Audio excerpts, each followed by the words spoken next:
सुमित इस दौरान हमारे साथ लगातार जुड़े हुए हैं अदालत से।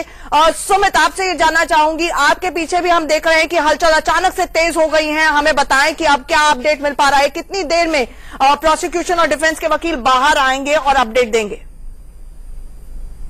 निश्चित तौर पर उसी पल का किया जा रहा है कि जब ये ब्रीफ में बताया जाएगा कि आखिरकार किस किस चीज के लिए कितनी कितनी सजा या फिर जुर्माना हुआ या फिर क्या क्या कंडीशन कोर्ट ने लगाई है। क्योंकि ये भी हो सकता है क्योंकि रोहतक की जेल में रखा जाए या फिर किसी दूसरी जेल में रखा जाए, या फिर उनके जो डिफेंस लॉयर है कि क्या वो हाई कोर्ट में कब तक अपील कर सकते हैं, क्योंकि उनके पास करीबन 2 से 3 महीने का वक्त होता है अपील करने का लोअर कोर्ट की जजमेंट को। लेकिन इन सभी चीजों को लेकर सबसे ज्यादा ये कि वो अपनी हेल्थ को लेकर जो मांग कर रहे थे कि उनकी कमर में दर्द है, उनको बीपी लो है, इन चीजों की जो मांग कर रहे हैं, तो क्या उनको एक्स्ट्रा मैट्रेस कोर्ट अलाउ करता है या फिर नहीं करता है, क्योंकि ये सारी चीजें अलग से एप्लीकेशन मूव करनी होती है कोर्ट के अंदर, तभी कोर्ट अलाउ करता है। स्पेशल केसेस में अगर कोर्ट देखता है कि तबियत ज्यादा खराब है या फिर कुछ ज्यादा प्रॉब्लम है, लेकिन ये सारी चीज मैं आपके पास आऊंगी। सुमित, हमारे साथ हमारे सहयोगी रजत इस वक्त पंचकुला से जुड़ रहे हैं सीधे। रजत, आपसे मैं ये जानना चाहूंगी, अब फुल्का में तो आगजनी हुई थी, हमें यतेंद्र ने अभी अभी ताजा खबर दी है कि घेराबंदी शुरू हो गई है डेरा सच्चा सौदा की सिरसा में। आर्मी को बोला गया है और वो और करीब आ रही है, क्योंकि अभी भी हजारों की तादाद में अभी गढ़ में हो सकते हैं डेरा समर्थक इस वक्त। आपसे मैं ये जानना चाहूंगी, क्या अपडेट मिल पा रहा है? खबरें ये भी आ रही हैं कि खट्टर ने पहले से ही बैठक बुला ली है और आला अफसर इस वक्त वहां पर मौजूद हैं सिक्योरिटी का जायजा लेने के लिए। जिले को देखिए लगातार अलर्ट पे पंचकुला को भी रखा गया है। आर्मी की कुछ टुकड़ियां यहाँ पर है, एसएसबी है, हरियाणा पुलिस के जितने भी अफसर हैं और जो एक्स्ट्रा फोर्सेस थी वो पंचकुला में मंगाई गई है। चारों तरफ आप कह सकते हैं कि बिल्कुल एक तरीके से रेड अलर्ट रखा गया है कि कोई भी दिक्कत ना हो। लेकिन फैसला आने के बाद ये माना जा सकता है कि पंचकुला में जो बवाल हुआ था उसके बाद अब बवाल की स्थिति नहीं है, क्योंकि 3 दिन तक पूरे बॉर्डर सील करके रखे गए, बाकायदा फ्लैग मार्च हुई। अब पंचकुला में बवाल नहीं हो सकता है, लेकिन जो कुछ बवाल हुआ था उसको देखते हुए आज भी अलर्ट पे रखा गया है। कुछ ही दूर पर यहां से सीबीआई कोर्ट है। सीबीआई कोर्ट जहां पंचकुला ने फैसला सुनाया था कि बाबा दोषी है, वहां पर अभी भी फायरिंग कर रखी है, वहां पे अभी भी सेना की जो टुकड़ी है वो यहां पर मौजूद है। तो आप कह सकते हैं पंचकुला को पूरी तरीके से नजरअंदाज नहीं किया गया है। जो इंटरनेट सेवा है वो अभी तक यहां पर रोकी गई है और अभी भी आप कह सकते हैं नॉर्मलसी पूरी तरीके से पंचकुला में नहीं लौटी है।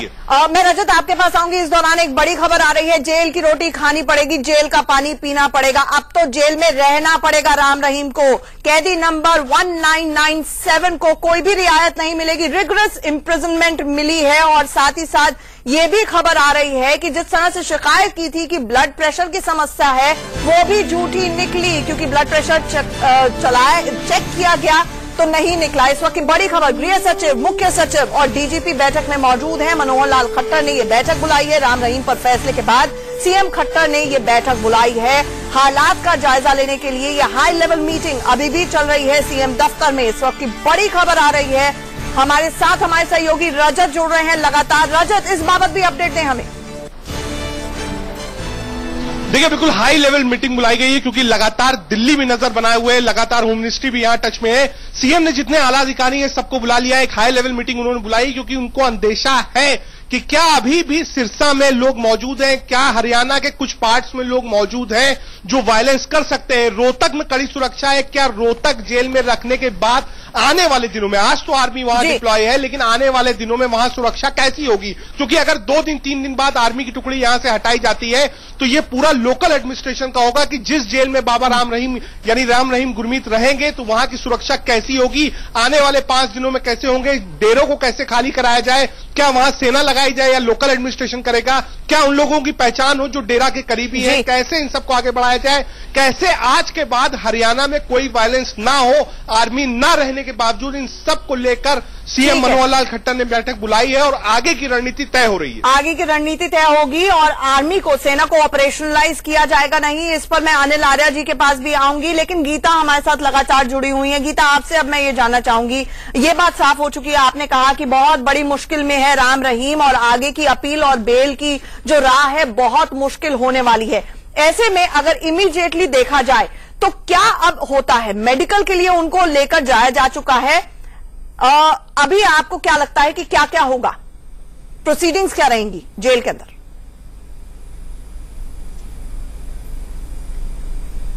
देखिए, सब सबसे पहले जेल में वो कोशिश ये करेंगे ये दिखाने के लिए कि उनको कोई बीमारी है, सो दैट वो जेल हॉस्पिटल में जा सकें या वहां से किसी और हॉस्पिटल में रेफर हो सकें। तो ये एक बात कोर्ट बड़े ध्यान से देखेगी, क्योंकि ये एक लॉ एंड ऑर्डर और सिक्योरिटी का मसला भी है। ये एक सिंपल कन्विक्शन का मसला नहीं है, सिंपल इम्प्रिजनमेंट की बात नहीं है। तो मुझे लगता है कि कोर्ट इस बात को बहुत ध्यान से देखेगी। अगर वो ये दरखास्त आएगी, जो दरखास्त आएगी, जैसे ही अपील फाइल होगी हाई कोर्ट में, तो ये ऐसी दरखास्त सस्पेंशन की मेडिकल ग्राउंड्स जिसका उन्होंने बेस बना दिया है वो आने की संभावना, लेकिन अभी तो राम रहीम ने गीता बोला कि उनको ब्लड प्रेशर है, वो तो गलत निकली एक्स्ट्रा मैट्रेस और कोई और फैसिलिटीज, वो तो बात गलत निकली मेडिकल वाली। उन्होंने कहा मुझे ब्लड प्रेशर की समस्या है। ये फिर भी कोशिश करते रहेंगे आगे पीछे। जी बिल्कुल। तो ये उन्होंने बैक एक और ब्लड प्रेशर बोला था, तो ब्लड प्रेशर की बात तो गलत, अभी तक तो गलत निकली है। और बैक एक ऐसी चीज है जो एक्सरे और मेडिकल के बिना कोई तय नहीं कर सकता, और वो किस तरह की है, कितनी गंभीर है, क्या स्थिति है, क्योंकि जेल हॉस्पिटल में भी जेल डॉक्टर्स का भी बहुत बंदोबस्त होता है। जहां तक उनको गद्दे की बात है वो हो सकता है एक बार सिक्योरिटी को नजरअंदाज, लेकिन कोई विशेष सुविधाएं नहीं मिलेंगी राम रहीम को, ये बड़ी बात है। हमारे साथ हमारे सहयोगी यतेंद्र इस वक्त लगातार जुड़े हुए हैं। यतेंद्र के पास वो तस्वीरें किस तरह से सेना का फ्लैग मार्च हो रहा है। यतेंद्र, तस्वीरें हमारे लिए बयां करिए कि सेना का फ्लैग मार्च सिरसा में शुरू हो चुका है। देखिए, सेना लगातार फ्लैग मार्च कर रही है पिछले कुछ 26 तारीख से, जब से उन्होंने मोर्चा संभाला 25 तारीख की रात से, और अब तक लग रहा है ये तमाम आईजी, डीआईजी और एसपी और डीसी भी अब फ्लैग मार्च कर रहे हैं, क्योंकि जिस तरह की स्थिति बनती जा रही है उसको देखते हुए जरूरी है कि एक कंट्रोल शहर की कानून व्यवस्था पर रहे और कोई भी उपद्रवी तत्व बाहर निकलकर किसी भी तरह की हिंसा न फैलाए। तो उसको लेकर फ्लैग मार्च यहाँ पर फिर से शुरू कर दिया गया है। तमाम फोर्सेस जो आपको मैं दिखा दूं, तमाम फोर्सेस के जवान वहां पर आगे तैनात कर दिए गए हैं डेरा सच्चा सौदा की सीमा में। और जो अब बताया जा रहा है कि बड़े डेरे से, जो नया डेरा है, वहां से महज 500 से 700 मीटर की दूरी पर सेना ने पड़ाव डाली है, कड़ी घेराबंदी कर सकते हैं। और अब खबर यह भी आ रही है कि जो यहाँ के आईजी और सीनियर आईएएस ऑफिसर हैं वो 5 बजे प्रेस कॉन्फ्रेंस करेंगे और आगे के जो हालात होंगे, क्योंकि अभी हरियाणा कैबिनेट की बैठक चल रही है, हरियाणा सरकार का किस तरह का फैसला होता है उसको ध्यान में रखते हुए यहाँ पर एक प्रेस कॉन्फ्रेंस की जाएगी, जिसको आईजी और सीनियर आईएएस ऑफिसर लेंगे और आगे किस तरह के कदम उठाए जाएंगे, क्या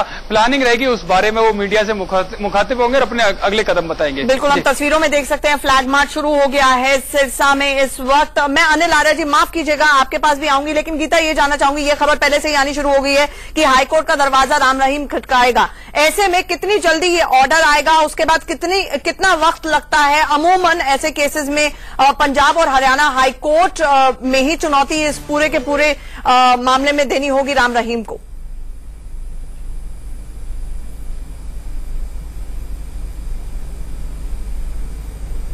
देखिए, ऑर्डर की कॉपी तो इनको एकदम अभी मिल जाएगी, उनका हक है कानून में कि उनको ऑर्डर की कॉपी एकदम मिलनी चाहिए।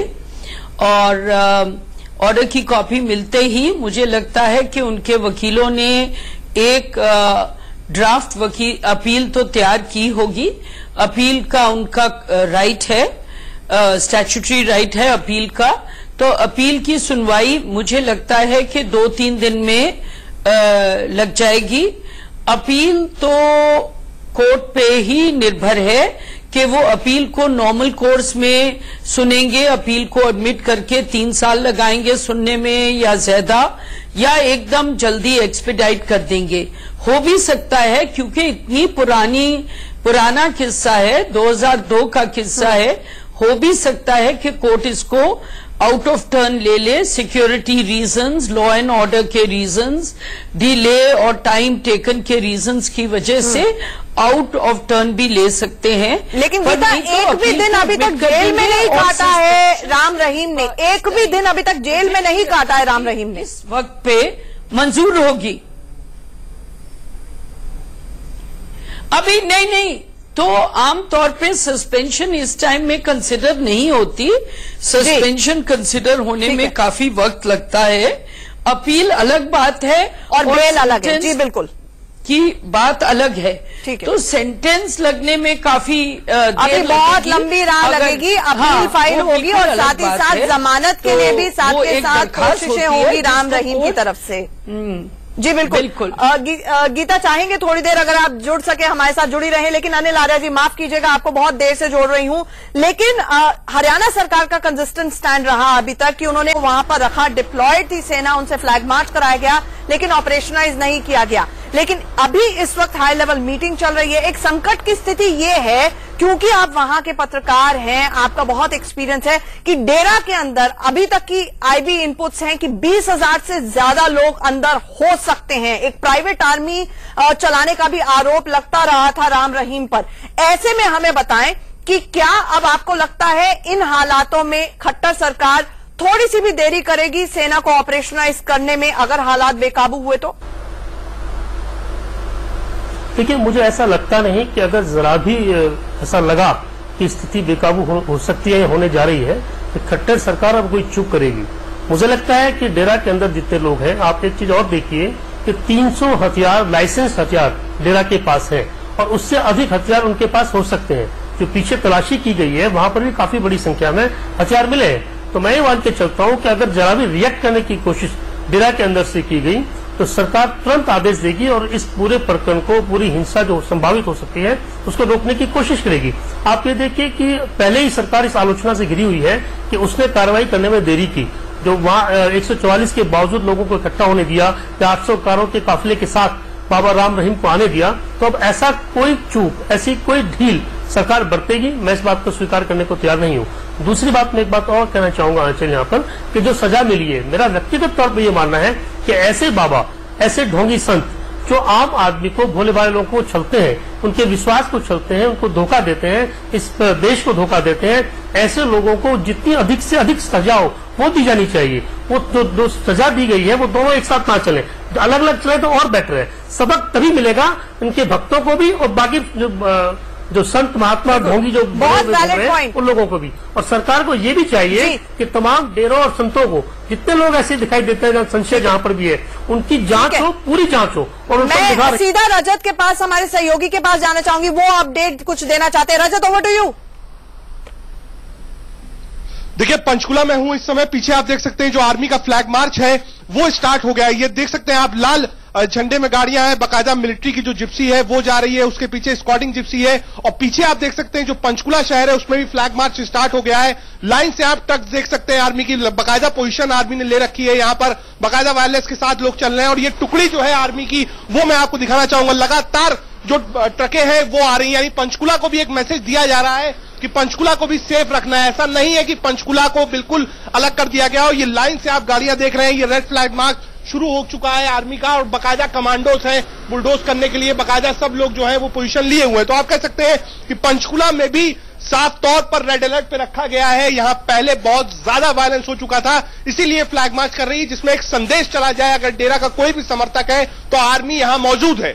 बिल्कुल, एक संदेश देने की कोशिश पहले से ही शुरू हो गई है। हमने देखा सिरसा में फ्लैग मार्च हुआ, पंचकुला में फ्लैग मार्च हुआ, लेकिन अनिल आर्या ने बहुत अहम सवाल उठाया। गीता, कानून के जानकारों के लिए, आपके लिए रोजमर्रा की बात होती है कि सेंटेंसेस कंकरेंटली चलते हैं, इकट्ठे चलते हैं और सजा होती है लोगों को 10-10 साल की ऐसे मामलों में। लेकिन कहीं ना कहीं ऐसे मामले में जहां ये साफ हो रहा है कि सिर्फ एक पीड़िता नहीं, 2 पीड़िता नहीं और कई पीड़िताएं हो सकती हैं, आपको लगता है कि और ज्यादा सख्ती बढ़ती जानी चाहिए? जिस तरह आर्या जी ने कहा कि आप 10-10 साल, 20 साल की सजा करते।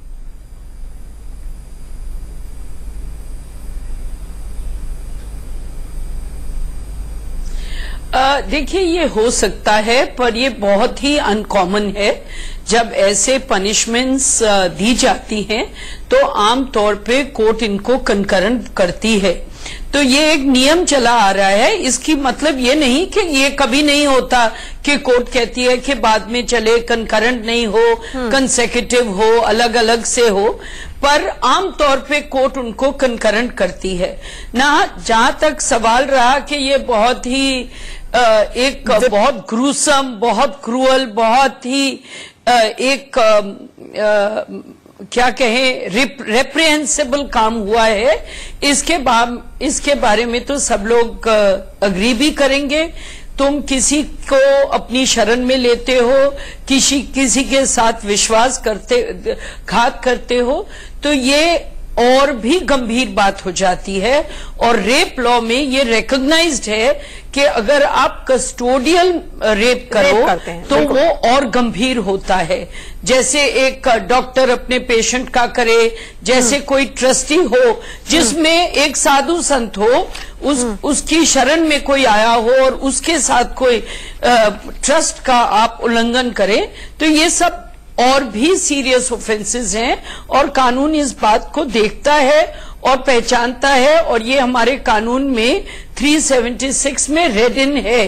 376 यही कहता है कि अगर कोई ट्रस्ट की पोजीशन में बलात्कार करे तो वो और भी गंभीर होता है। चलिए, ये दो मामलों में फैसला है, हमें डिटेल्स देखनी होंगी कि कोर्ट की क्या आती हैं। और हम लगातार अपने दर्शकों को तस्वीरें दिखा रहे हैं। ये तस्वीरें सिरसा की है, जहां पर डेरा सच्चा सौदा प्रमुख का गढ़ है। वहां पर उनके आश्रम के ऊपर आप देखिए सेना किस तरह से क्लोज इन कर रही है। पहले 2 किलोमीटर की दूरी पर थी, अब धीरे धीरे पास आ रही है। दूसरी तस्वीरें आप देख रहे हैं, फ्लैग मार्च अभी कुछ देर पहले, कुछ क्षण हमने लाइव तस्वीरें दिखाई थी, अब ये दोबारा प्ले आउट कर रहे हैं। पंचकुला से ये तस्वीरें हैं जहां पर फ्लैग मार्च हुआ। हालांकि हालात वहां पर थोड़े से बेहतर हैं उस दिन जिस तरह का तांडव हुआ था उसके मुकाबले। अनिल आर्या जी हमारे साथ लगातार जुड़े हुए हैं। अनिल आर्या जी, जिस तरह से ट्रस्ट की पोजीशन में, यानी कि भरोसा करके बच्चियों को, छोटी बच्चियां, माइनर और कई ऐसी साधवियां थी जिनको परिवार वाले भेजते थे कि आप धर्म की शरण में हैं, अच्छी शिक्षा आपको शायद वहां पर मिलेगी, और वहां पर इस तरह का कृत्य हुआ। मेरे अपने हाथ में इस वक्त चार्जशीट्स मौजूद हैं, इसमें कई ऐसी महिलाएं हैं जिनके नाम हमारे पास हैं, हम नहीं दे सकते हैं, लेकिन इतना तो तय है कि 18 के करीब महिलाएं जिनसे बात हुई सीबीआई ने, उन्होंने कहा, उन साध्वियों ने कहा कि उनको दबाव में डरा कर रखा गया था, उनके परिवारों को मार डाला जाता अगर उन्होंने अपना मुंह खोला तो। लेकिन आज के फैसले के बाद आपको लगता है कि बहुत से लोग अपना मुंह अब खोल पाएंगे क्योंकि राम रहीम अब जेल के पीछे चला गया है? देखिए आंचल, जो बलात्कारी है वो अब जेल के अंदर है। उसका जो रुतबा, उसका जो डर, उसका जो भय लोगों के अंदर था, वो कानून के दबाव की वजह से, कानून की वजह से कम हुआ है। मैं ये मान के चलता हूं कि जिन लोगों के साथ अन्याय हुआ, चाहे वो साध्वी थी या जो वहां साधक थे जिनको नपुंसक बनाया गया, या और ऐसे बहुत से लोग जो उनसे पीड़ित थे, वो अब सामने आएंगे। हमने 2 दिन के अंदर देखा भी है, 25 तारीख के बाद कुछ ऐसी बातें सामने आई हैं कि जिन लोगों ने आके खुलकर कहा कि हाँ, हमारे साथ इन्होंने अन्याय किया। एक चीज और देखिए कि जिस साध्वी के साथ इन्होंने रेप किया, जिसके ऊपर इनको सजा मिली है, उसके भाई का मर्डर भी कर दिया गया था, और जिस पत्रकार ने पूरी कहानी छापी थी उसका मर्डर भी किया। तो इसका मतलब बड़ा सीधा है कि जब उन्होंने पत्र लिखा, बिना नाम से पत्र लिखा प्रधानमंत्री को, अटल बिहारी वाजपेयी को, उसके बाद जब भी उनको जो कड़ी थी, उस कड़ी का गला घोंटने की कोशिश डेरा के लोगों ने की। और मैं हैरान इस बात पे हूं कि पूरा 15 साल एक ऐसे केस को, एक ऐसे बलात्कार के केस को, जिसको प्रधानमंत्री को लेटर लिखा जाता है, हाईकोर्ट सीबीआई को रेफर करता है और सीबीआई काम करती है। और 2007 में जब सीबीआई ने केस दर्ज कर दिया, इसके बावजूद आखिर 10 साल लग क्यों गए? ये सिर्फ कानून की, न्यायालय की देरी की वजह से लगे, या इसमें जो सियासत में लोग थे, जो सत्ता में लोग बैठे हुए थे, जो सत्ता, क्योंकि इस राम रहीम के सत्ता के साथ संबंध जो रहे हैं, चाहे वो कोई भी दल सरकार में रहा हो। आप देखिए कि इसने पहली बार बीजेपी को अपना समर्थन दिया, इससे पहले कांग्रेस को समर्थन देता रहा है, हरियाणा में भी और पंजाब में भी। और ये माना जाता है कि इसके 5 करोड़ अनुयायी है। जिन 5 करोड़ लोगों का आप गुरु हो, आपने उनका विश्वास तो छला, आपने पूरे देश का विश्वास भी छला, उसको धोखा दिया। मुझे लगता है कि वो तमाम लोगों को अब खुलकर सामने आना चाहिए, उनको इस बात को निर्भय उनको हो जाना चाहिए कि आपके साथ जो भी अन्याय हुआ है, जो भी उत्पीड़न हुआ है, उसको खुल के आप बताइए। अगर आप नहीं बताएंगे तो ऐसे बलात्कारियों को, ऐसे ढोंगियों को, ऐसे गुंडों को सजा कैसे मिलेगी? बिल्कुल, आसाराम हो, संत रामपाल हो, या फिर अब राम रहीम हो, राम का नाम बदनाम करने का ठेका इन लोगों ने ले रखा था, और एक और राम रहीम का पर्दाफाश अब हो चुका है। अब कई ऐसी परतें हैं जो जरूर खुलेंगी। हमारे साथ हमारे सहयोगी सुमित इस वक्त रोहतक जेल के बाहर से जुड़ रहे हैं। क्या देख पा रहे हैं सुमित, और कितनी देर में अब खबर आ रही है कि प्रोसिक्यूशन और डिफेंस के जो लॉयर्स हैं वो बाहर निकलेंगे? देखिए, हमारे दर्शकों की तरह हमको भी बेसब्री से उसी चीज का इंतजार है और यहाँ पर जो आप देखें तो सभी कैमरा जो है टकटकी लगाए यही इंतजार कर रहे हैं कि कब जो वकील है वो यहाँ पर आएंगे और ऑर्डर की कॉपी न सिर्फ साझा करेंगे बल्कि ये बताएंगे कि आखिरकार कोर्ट ने किस पैमाने पर किन चीजों के अंदर या किन चीजों को आधार मानते हुए ये कहा कि 10 साल की सजा मैक्सिमम पनिशमेंट जो प्रोसिक्यूशन मान रहा था उसको एक्सेप्ट किया है और क्या क्या कोर्ट ने अपनी ऑब्जर्वेशंस में कहा। इसके अलावा ये भी हम देखेंगे कि आखिरकार कोर्ट ने क्या कुछ राम रहीम को रियायत दी है, क्योंकि राम रहीम अपने कमर में दर्द होने की बात कह रहा था और अपने ब्लड प्रेशर बढ़ने की बात कह रहा था। वो लगातार रो रहा था, कोर्ट के सामने हाथ जोड़कर घुटने टेक दिए थे। ये सभी चीजें जो थी वो कोर्ट के सामने उसने कही। तो क्या कोर्ट ने उसको कोई रियायत दी है दवाइयों को लेकर या फिर दूसरी चीजों को लेकर, क्योंकि वो कोर्ट के अंदर वो भी एप्लीकेशन तभी मूव होती हैं जब कोर्ट अपना फैसला सुनाता है अपनी सजा का। तो क्या कोर्ट ने वो एप्लीकेशन जो है या फिर रिक्वेस्ट जो है वो एक्सेप्ट की है, इन सभी चीजों को लेकर यहाँ पर ब्रीफ किया जाएगा। लेकिन एक चीज जरूर है आचल, हम बताएं कि पिछले 25 तारीख से लेकर अब तक लगातार इन 4-5 दिनों के अंदर लगातार पूरे देश में जिस तरीके से हाहाकार मचाया इस बाबा ने, ये दिखाया कि किस तरीके से अपनी पावर या फिर अपने इन्फ्लुएंस का दिखाया, वो कोर्ट ने किस तरीके से खारिज कर दिया। कोर्ट ने ये दिखा दिया कि कोर्ट के कानून के आगे सभी लोग बौने हैं और कोर्ट का कानून सभी पर उसी तरीके से लागू होता है, चाहे आप कितने भी बड़े हो, इन्फ्लुएंशियल हो या आपके कितने अनुयायी हो। अगर आपने गलत कृत्य किया है, अगर आप किसी गलत चीज में इन्वॉल्व हैं, तो कोर्ट के सामने आपकी सिर्फ और सिर्फ वही इमेज एक दोषी की जो आज बाबा राम रहीम की या फिर कथित तौर पर अपने आपको बाबा कहने वाले इस राम रहीम की कोर्ट ने दर्शा दी है। कानून सबके लिए बराबर है और अब उसी कानून को फेस करेगा राम रहीम। और जिस तरह से तमाम लीगल एक्सपर्ट्स कह रहे हैं आगे की राह बहुत मुश्किल होने वाली है राम रहीम के लिए। और इस दौरान हम दर्शकों को तस्वीरों के जरिए बता रहे हैं, सिरसा में फ्लैग मार्च कुछ देर पहले हुआ है, पंचकुला में फ्लैग मार्च किया गया है।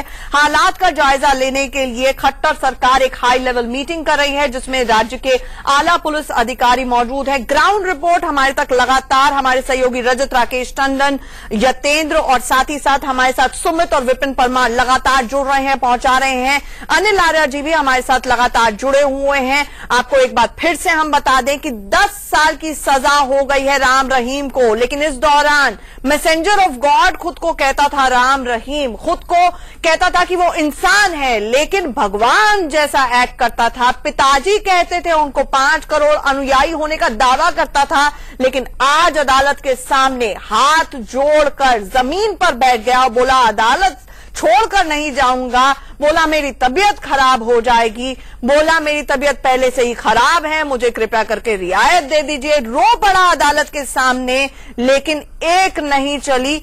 हालात अब इस वक्त जायजा लेने के लिए हमारे साथ हमारे सहयोगी यतेंद्र भी जुड़ेंगे, साथ ही साथ हमारे साथ रजत, राकेश टंडन हमारे सहयोगी लगातार जुड़े हुए हैं। रजत, क्या कुछ अपडेट आपको मिल पा रहा है इस वक्त वहां पर सरकार और प्रशासन? अभी पंचकुला में तो इस वक्त तूफान से पहले की शांति और कई इलाकों में इसी तरह से तूफान से पहले की शांति भी हो सकती है, इसलिए एक एक चीज पर खट्टर सरकार अब बिल्कुल एक्शन मोड में है और नजर रखे हुए है। बिल्कुल, देखिए जो अधिकारियों के साथ मीटिंग हो रही है मनोहर लाल खट्टर की, वो स्पेशलाइज्ड मीटिंग ये होगी कि भाई कौन कौन से वो इलाके हैं जो अभी भी सेंसिटिव आज के बाद बने रहेंगे। जैसे सिरसा इलाका जो है वो आप कह सकते हैं नाक में दम है सरकार की, कैसे उसको संभाला जाए, डेरे कैसे खाली कराया जाए। कोर्ट का आदेश है कि आपको पैसे भरने हैं जिन लोगों का नुकसान हुआ है, डेरे की संपत्तियों को जब्त आपको करना है। इतना आसान नहीं होगा डेरे की संपत्ति को जब्त करना। कैसे लोकल एडमिनिस्ट्रेशन सेना के साथ सिरसा में काम करेगा, इन बातों पर चर्चा हो रही है। रोहतक में अगर रखा जाता है तो रोहतक की व्यवस्था क्या होगी कि अगल बगल के जो लोग हैं उनको दिक्कत ना हो। क्या कोई स्पेशल सेल में रखा जाए या अलग रखा जाए जिसमें जो और कैदी हैं उनके चलते कोई बड़ा हादसा जेल के अंदर ना हो जाए। कहां तक रोहतक में ढील बरती जाए कि जो समर्थक है वो रोहतक न पहुंच जाए, जेल तक न पहुंच जाए। इन सभी बड़ी चीजों पर चर्चा हो रही है और मुझे लगता है इस पर भी चर्चा होगी कि आगे जो स्टेट है वो कानूनी दायरे में कैसे काम करेगा इस केस में। बिल्कुल, इस पर नजर रखी जा रही है। और कुछ ही देर पहले आगजनी की खबर आई थी कि 2 गाड़ियों को, फुलका जो एक गांव है, 2 गाड़ियों को वहां पर आके हवाले किया गया। देखिए हमारे सहयोगी दीपक की ग्राउंड रिपोर्ट।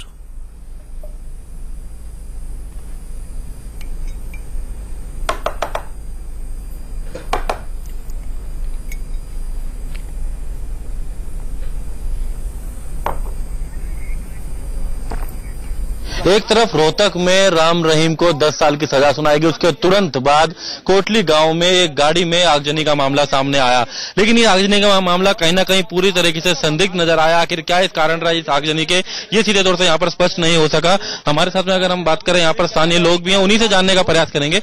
आपकी जानकारी में क्या ये मामला आया, क्या हुआ? तो ये गाड़ी, दोनों गाड़ी फूलका गांव की तरफ से आ रही थी। एक इसकी गाड़ी ओडी गाड़ी इसके आगे थी, इसमें ड्राइवर इसको उतरकर उस ओडी में बैठ गया और गाड़ी आग लगा दी गई। तो ये खुद ही आग लगा करके? हाँ, खुद ही आग लगाकर भाग गए। तो कोई कुछ देखने में क्या लगा, कोई लोकल थे, कहाँ के, तो कोई देखने कुछ पता नहीं है। गाड़ी का नंबर अभी यहाँ एक पड़ोसी है वो बता रहा है, गाड़ी का नंबर लोकल बता रहे, सिरसा का नंबर बता रहा है गाड़ी का। तो आप ये देख सकते हैं कि कहीं ना कहीं आपस में खुद ही एक गाड़ी लेकर के आए हैं और इस गाड़ी में आकर के आग लगा दी है। जिस जगह इस गाड़ी को आग लगाई, आप देख सकते हैं कि आसपास तक, दूर तक, जहां भी आपकी नजर जाएगी, जगह जगह खेत ही खेत है। सकते हैं कि कहीं ना कहीं आपस में खुद ही एक गाड़ी लेकर के आए हैं और इस गाड़ी में आकर के आग लगा दी है। जिस जगह इस गाड़ी को आग लगाई, आप देख सकते हैं कि आसपास तक, दूर तक, जहां भी आपकी नजर जाएगी, जगह जगह खेत ही खेत है। आसपास कोई गांव अभी आसपास नहीं है, कोई घर ऐसा नहीं है, लेकिन यहाँ पर ही आग लगाई गई है। हालांकि इसके पीछे क्या कुछ कारण थे ये अभी नहीं कहा जा सकता। ये मामला डेरे से जुड़ा है या नहीं, क्या ये पूरी एक तरह का माहौल दिखाने का प्रयास किया गया या नहीं, ये अभी तक तस्वीर सीधे तौर सामने नहीं हुई है। कहीं ना कहीं पुलिस भी इस मामले की अभी तफ्तीश कर रही है, लेकिन जिस तरीके से ये आग लगी है, इस मामले को लेकर अब कई प्रश्न खड़े हो गए हैं। सिरसा से कैमरामैन अरुण के साथ दीपक शर्मा, इंडिया न्यूज। बिल्कुल, तो ये तस्वीरें आप देख रहे हैं सिरसा के फुलका गांव की, जहां पर आगजनी की और हिंसा की पहली आज तस्वीरें आई हैं। हम सहयोगी सुमित के पास चलते हैं इस वक्त। सुमित, आपको वहां पर क्या तस्वीरें देखने को मिल रही है? अनिल जैन, बीजेपी के जो हरियाणा के प्रभारी हैं, वो क्या कुछ कह रहे हैं, एक बारी वो सुन लेते हैं, फिर सुमित आपके पास लौट।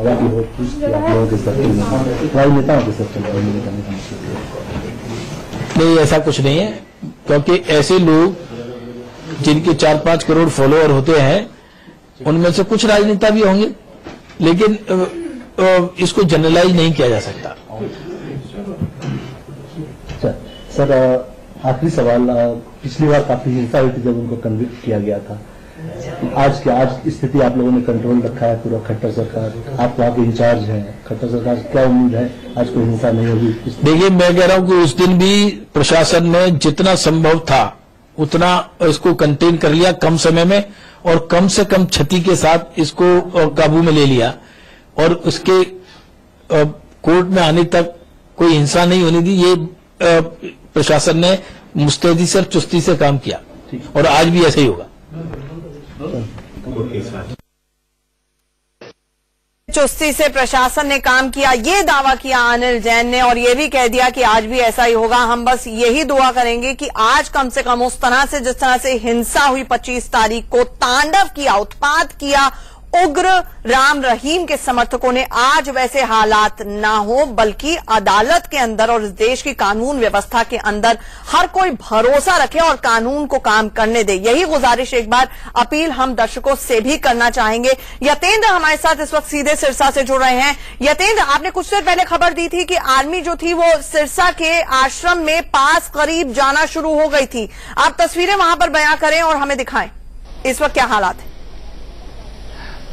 देखिए, बिल्कुल आंचल, अगर मैं आर्मी की बात करूं तो महज 500 से 700 मीटर की दूरी पर उसने पड़ाव डाल दिया, और मैसेज यही है कि किस तरह से आश्रम की कड़ी से कड़ी घेराबंदी की जा सके, क्योंकि जो अंदर समर्थक अभी भी जमे हुए हैं उन तक एक मैसेज जाए कि अभी भी समय है, वो चुपचाप शांति के साथ, धैर्य के साथ निकल जाए और आर्मी को कोई कड़ी कार्रवाई न करनी पड़े। कभी आग लगने की घटना जरूर गाड़ी में हुई थी, वो मेरे सहयोगी दीपक जो काफी दिन से सिरसा में इस पूरे मूवमेंट को कवर कर रहे हैं, वो मेरे साथ है।